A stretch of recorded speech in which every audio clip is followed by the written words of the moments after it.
I know it's been a minute, but we're back and we're making a very long-awaited video. The beginner slingshot rifle that we're going to be making out of this cheap 1x2. Got a whole bunch of comments talking about how they don't have the tools to make one of these fancy ones. So today we're only going to be using hand tools.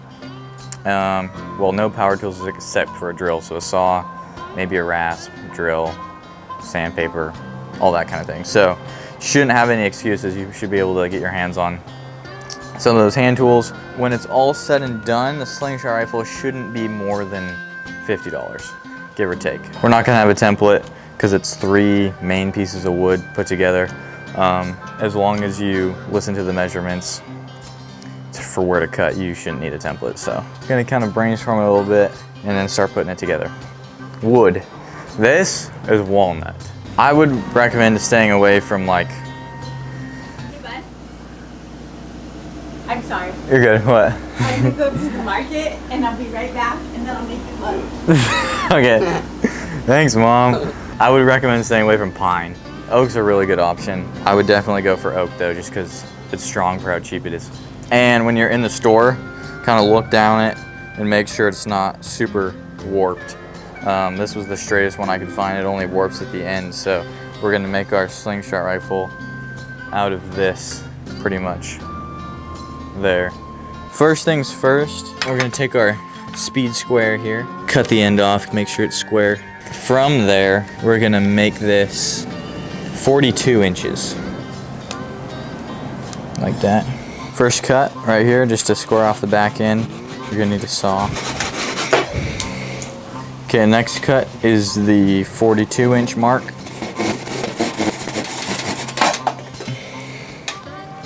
We're trying to figure out now how big our stock piece should be. We'll make it 5.5.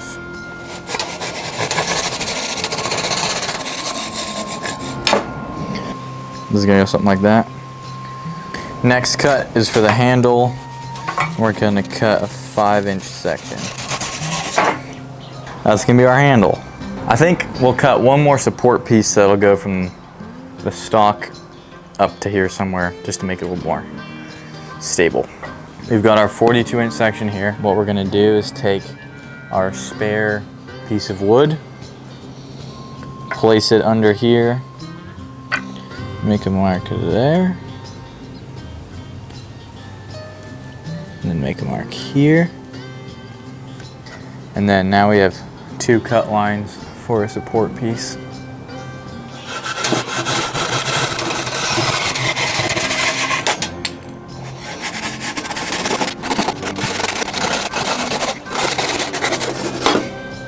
Okay, so as of right now, we have our main barrel piece. We've got our butt pad thing, and then we've got the support piece, and then we've got our handle. First things first, we're gonna mark this out roughly. So we'll have one mark at 3/8 and one mark at about 1 inch and 3/16. All right, there we got our first 2 holes drilled. Not the straightest thing ever, but it'll do. Recap, I just got done drilling these 2 holes, filmed it and everything. Do not drill these, drill one right here. Now we'll have 2 screws going into the stock and then 1 going into the butt piece. So it'll look something like that. So make sure you got a pilot hole that doesn't just go through this piece, but always also goes into this.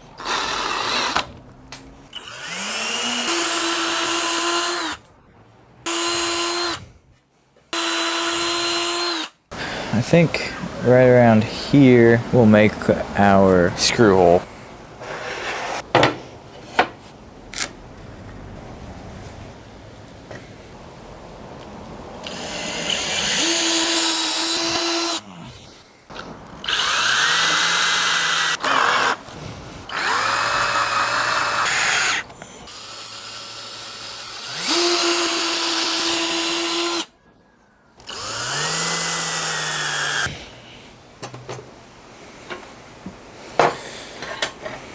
There we go.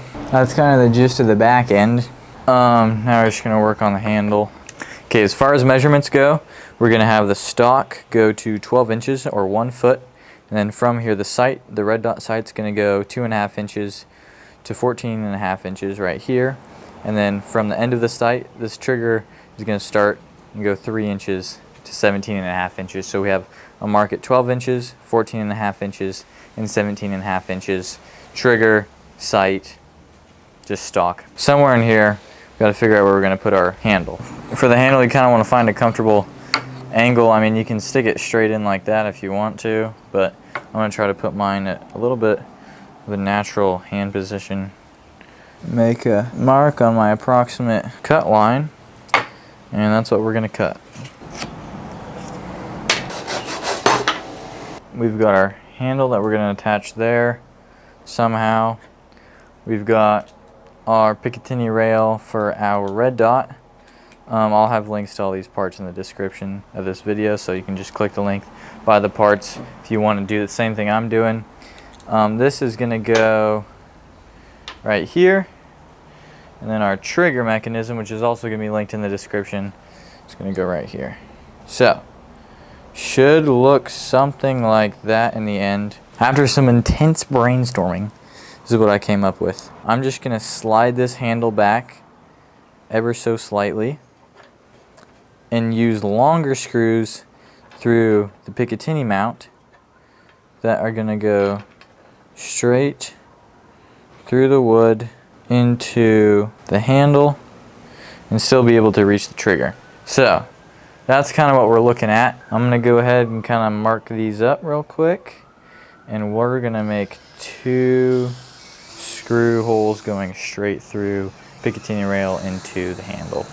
We're going to be cutting it close a little bit, but I think it should work.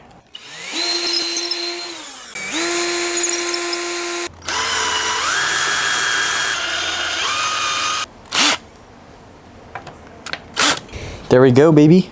Oh yeah, she's coming together. Oh dude, that's sick. This is gonna be perfect for like anybody that just wants one to shoot. Okay, we're gonna start trying to install this trigger. This is probably gonna be the hardest part for you if you're a beginner, but if you follow what I do, you should be fine.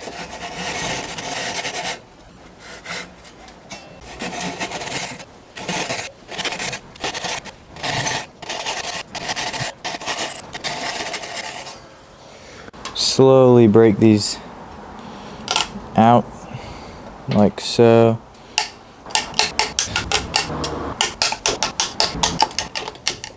Now it's kind of just a matter of chipping them down all the way, making everything flush again.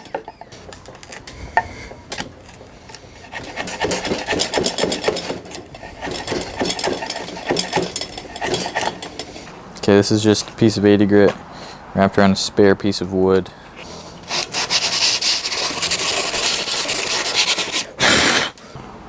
Perfect. Next we're gonna have to mark and drill out a couple holes. You have to drill holes between here and here. I've already drilled a few smaller pilot holes just to make sure, double make sure that it doesn't split when I go to the bigger bit. We'll give this one a whirl. A 13/64 bit.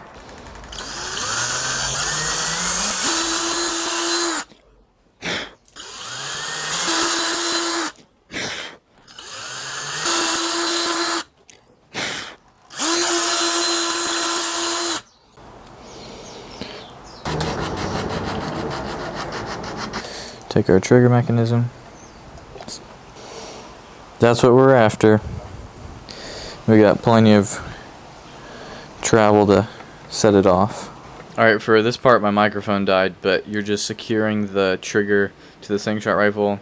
I just use little clamps. I recommend drilling a hole, screwing the screw in, and then moving on to the next one just to make sure everything lines up instead of drilling all the holes and then screwing all the screws in. My screws were a little bit too long, so they ended up poking out with the bottom side of the Slingshot rifle. You can use shorter screws, or you can just file those ends down. This step's probably the most technical, trying to get those 4 screws in this small area, so just take it slow, make sure it's lined up before you drill and screw. It's the next day. I'm planning on finishing the slingshot rifle today. We've got the whole back half done. Now we just gotta work on the slingshot part. Let's go find a worthy tree fork. Oh, damn. I'm gonna use this slingshot. Cut it right above the crack. Should work pretty good. These are thick, so I can get some good thick bands on there for good power. So that's kind of our rough marks. Hard to see, but we're not going to cut the handle quite yet because we're going to shave this down with the rasp and make it a good flat surface to attach it to the end.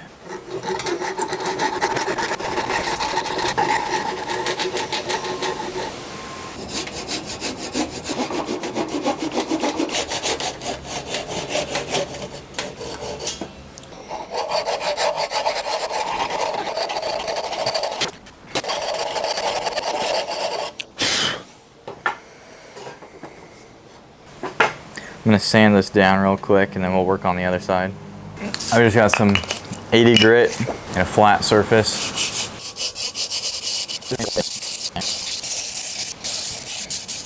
No power tools definitely humbles you a little bit. Like I could hit this with my belt sander and this would take 3 seconds. Okay, we'll call that good.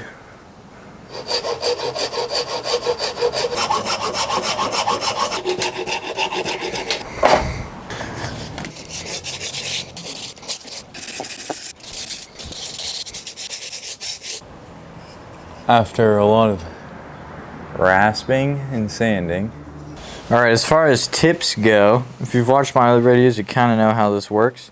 So several different ways to do it.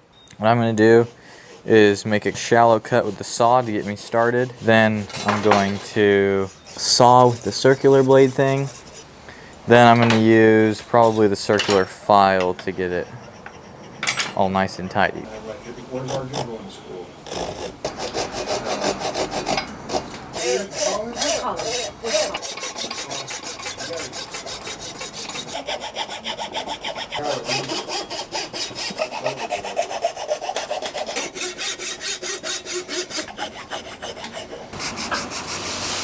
Tips are all done. Now I just gotta kind of measure it off and cut it about right there-ish.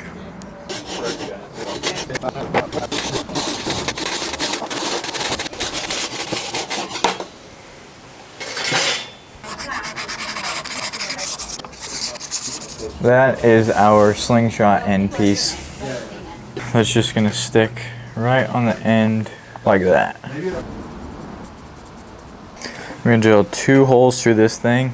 One's gonna be about there, one's gonna be about there, and we'll get this thing put on.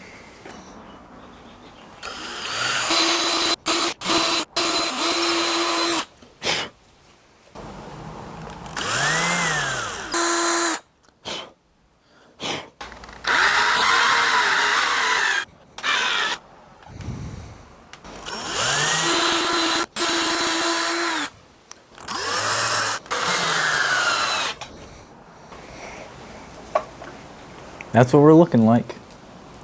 Got the wood rasp and some sandpaper. This is a half round wood rasp. Smooth this down where my cheek's gonna go. Smooth this down where my shoulder's gonna go. And then the handle. And probably under here too. So you don't need to do this. You can shoot it with these nice sharp square edges on your cheek, but I'm going to rasp them down.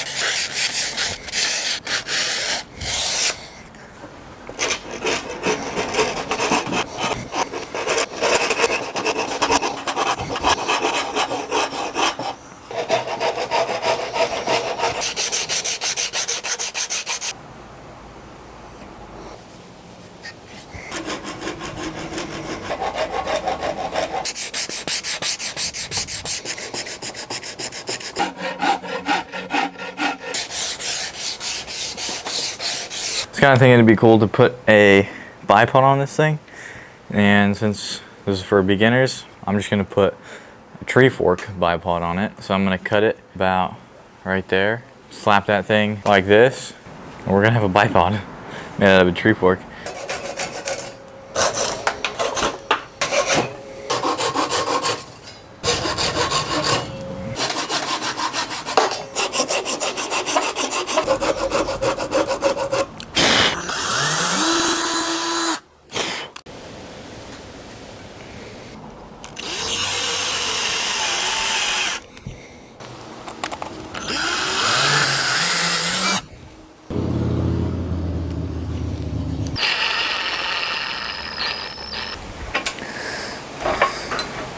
There you go. If you want a budget bipod, well, free one, not even budget, just take a tree fork. It works pretty good. I'm gonna go over the whole thing with like 200 grit probably, sand it all down, make it nice and smooth, and then we'll get this thing oiled. Use some boiled linseed oil. We're gonna let it soak in and then throw that boiled linseed oil beeswax paste on it.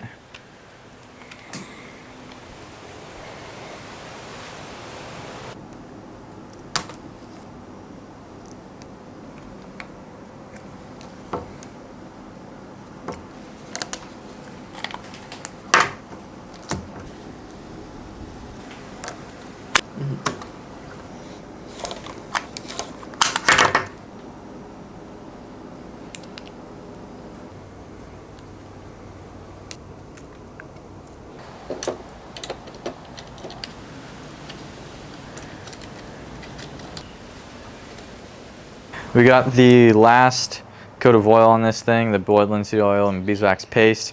Got the sight on there, the trigger's in there, and we made our band set. These are 0.8 SniperSling green bands. I did a kind of review video on these, linked up here if you want to watch it. Yeah, it turned out pretty nice. I'll have a link to the site, the Picatinny rail, and the trigger in the description in case you want to buy the same materials that I used. And then I wouldn't recommend buying all the stuff to make bands unless you already have the stuff. I would just buy a pre-made set off Amazon or something. So it turned out pretty nice. In the next video we're going to shoot it. I would shoot it in this video, but in order for me to make money, since it's a firearm related content, I have to make 2 separate videos. I don't make money off the shooting video, only the build videos. So I guess we'll see you in the next video. I'll have it linked at the end of this video. I'll have it linked in the description everywhere. It's going to be on my channel page, so just go watch that video if you want to see it. Hopefully you guys can make one of these. Only one power tool, which is a drill. Hopefully you guys have one of those. I think that's probably one of the most common power tools to have in your house, so should be good. Everything else is a hand tool. So yep, thanks you so much for watching. We'll see you next video. Bye.